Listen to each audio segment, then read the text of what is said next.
কৈলাসহরে আইনশৃঙ্খলার অবনতি, শাসক দলের গোষ্ঠীর সংঘর্ষে উত্তাল শহর। সাংবাদিক সম্মেলনে বিধায়ক বীরজিৎ সিনহা। কৈলাসহরে আইনশৃঙ্খলার চরম অবনতি এবং সরস্বতী পুজোর দিন শাসক দলের দুই গোষ্ঠীর মধ্যে সংঘর্ষের ঘটনায় তীব্র উদ্বেগ প্রকাশ করলেন বিধায়ক ও পরিষদীয় দলনেতা বীরজিৎ সিনহা।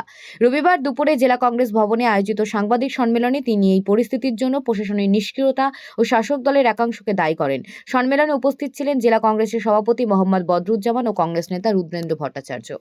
কৈলাসহর একটা শান্তির পরিবেশ ছিল। এখানে শাসক দল তাদের সত্য ছায়ায় এখানে আইন শৃঙ্খলার অবনতি ঘটেছে। মেইনলি ঊনকোটি ট্যুরিস্ট লজের সন্নিকটে স্বাস্থ্য বিভাগের জমিতে সরকারি কোয়ার্টার ছিল, একসময় ডাক্তার ছিলেন এবং যুগ যুগ ধরে একটা আউটডোর ছিল। ডাক্তার রিটায়ার হওয়ার পরে উনি চলে গেছেন। এই ঘরে বিজেপির যুব মোর্চা এটা আস্তানা গেড়েছে। জানতে পেরেছি মিউনিসিপ্যালিটির কৈলাসহরের চেয়ারপারসনের নাকি অনুমোদন দিয়েছে ওইখানে তাদের কাজ করার জন্য দিয়েছে বেআইনিভাবে, কিন্তু হেলথ ডিপার্টমেন্টের জায়গা এখানে তো মিউনিসিপ্যালিটিতেও দিতে পারে না। এরপরে অনেকদিন যাবৎ সেখানে কিছু যুবকরা এই যুব মোর্চার এখানে ঘাঁটি ঘেরেছে। অসামাজিক কাম চলছে এবং মেইন রুটের সন্নিকটও এই ঘর থাকায় মানুষ, ছেলে মেয়ে, কলেজের স্টুডেন্ট, স্কুল স্টুডেন্ট মেয়েরাও যাতায়াত করতে ভয় পাচ্ছে। এবং আমার কাছে রিপোর্ট আছে এই ছেলেগুলা কিছু কিছু অটো গাড়ি তার থামিয়ে চেক করেছে। কী কী চেক করেছে জানি না, এটাতে একটা ভীতির সঞ্চার হয়েছে। কৈলাসহরের মানুষ লিখিতভাবে এসপি ঊনকোটিকে মেমোরান্ডাম দিয়েছে, কয়েকশো মানুষের সই করে। তো আমি স্থানীয় এমএলএ আমাকেও একটা কপি দিয়েছেন। আমি ওইটারে ঊনকোটি এসপিকে এই যে সিএলপি লিডার এমএলএ হিসাবে ওই চিঠিটা রেফার করেছি। এই ঘটনা হতে পারে, এটাকে ইমিডিয়েটলি স্টপ করা দরকার। বেআইনিভাবে সরকারি কোয়ার্টার দখল করেছে এবং ওইটা প্রায় 1.5 মাস আগে দিয়েছি। এরপরে কোনো কিছু অ্যাকশন না দেখে আমরা বদরুজ্জামান আমরা কয়েকজন এসপির সঙ্গে দেখা করেছি। আজ থেকে 1 সপ্তাহ হয়নি। এসপিকে বলেছি আপনি চিঠি পেয়েছেন, পাবলিকও দিয়েছে, আমিও দিয়েছি, ও পেয়েছি, আমি কি করব? আপনার অনেক কিছু করার আছে, আপনি তো ইনকোয়ারি করবেন। ইনকোয়ারি করার পরে গভর্নমেন্টকে জানাবেন। উনি এটা পাস কাটিয়েছেন।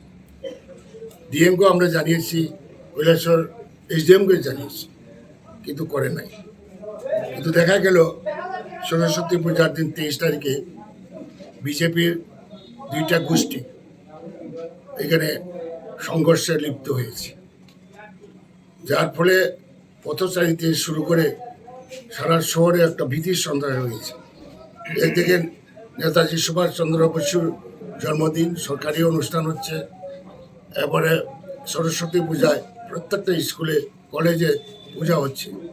ঠিক সন্ধ্যার আগে ঘটনা হওয়ায় ছেলে মেয়ে যারা পূজার সঙ্গে যুক্ত বা যারা প্রতিমা দেখতে আছে তারা কেউ আর বেরোনি, দোকানপাট বন্ধ হয়ে গেছে। এবং দেখা যায় এই পরিত্যক্ত ঘরে সেখানে অনেক অস্ত্র পাওয়া গেছে। শুনেছি এটা ভাঙচুর করার পরে রাত্রেবেলা সামনে পুলিশ ডিউটি অবস্থায়ও ভীষণ দিক থেকে কিছু অস্ত্র সরিয়ে নিয়েছে। তাও যা উদ্ধার হয়েছে আমরা আপনাদের মাধ্যমে ফেসবুকে আমরা দেখিয়েছি। অনেক দাও, বল্লম ইত্যাদি মারাত্মক অস্ত্র এখানে আবিষ্কার হয়েছে এবং এটা চার্জশিট হয়েছে কিনা জানি না। আমরা ডিমান্ড করবো এটা সঠিক যাতে চার্জশিট করা হয়, ধামাচাপা যাতে না দেওয়া হয়। এরপরেও বেশ কিছু বাড়িঘরেও কালকে রেড করেছে এবং সেখানে কি পাওয়া গেছে এটা প্রেসে যাতে জানায় যে আমরা এই পেয়েছি, এটাও কোনো পুলিশের তরফ থেকে প্রকাশ করেনি। এবং এই যে জিনিসটা তাদের কিসের জন্য হয়েছে জানি না, ব্যবসা সংক্রান্ত হতে পারে, অনেক সংক্রান্ত, এবং এই ঘরের মধ্যে ওর সামাজিক কাজও চলত, যা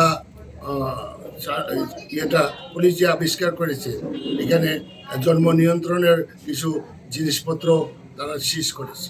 তাহলে এই ঘরের মধ্যে অবশ্যই এখানে অসামাজিক কাজ চলতো, পুলিশে নাকে দেওয়া যায়, পুলিশ কিচ্ছু করে নাই। এবং আমরা তো আগেই বলেছি এই ডিস্ট্রিক্ট পুলিশ অ্যাডমিনিস্ট্রেশন পুরাপুরি ছোট জগন্নাথ। এইভাবে চললে এই ডিস্ট্রিক্টের আইন শৃঙ্খলা আবার অবনতি হতে পারে, কঠোর ব্যবস্থা নেওয়া উচিত। মুখ্যমন্ত্রীর স্টেটমেন্টও দেখেছি আমরা, কিন্তু পলিটিক্যাল কথা বলি নাই। কিন্তু এখানে তাদের মণ্ডল প্রেসিডেন্ট একজন প্রীতম ঘোষ ওইখানে গেছিল তার দলবল নিয়ে। দুই পার্টি যখন সংঘর্ষ হয়, ও আহত হয়ে যখন হেঁটে আসছিল, তখন সাংবাদিকদের ও বলেছে যে 200-250 মুসলমান অস্ত্রশস্ত্র নিয়ে আক্রমণ করেছে, ও নাকি প্রতিমা দেখতে গেছে। এটা অত্যন্ত নিন্দনীয়।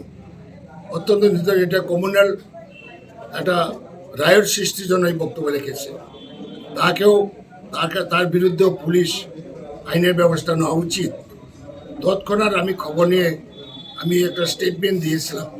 এই স্টেটমেন্টের পরে মানুষের মধ্যে বাস্তব জিনিসটা জানতে পেরেছে, কোথায় মুসলমান।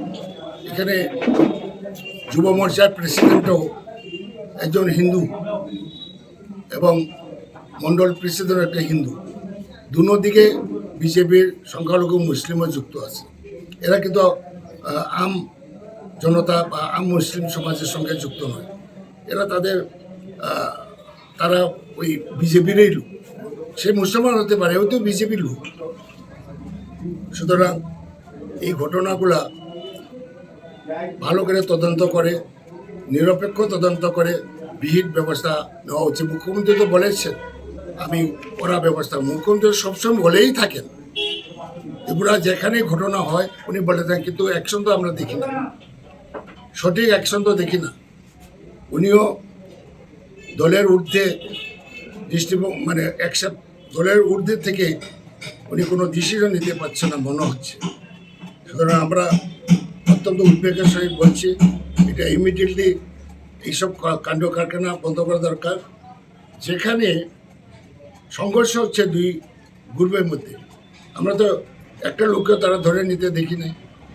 এখান থেকে তো তুলে নিতে পারতো, উভয় পক্ষ থেকে দুজন তুললে তো এটা একটা শান্ত হইতো।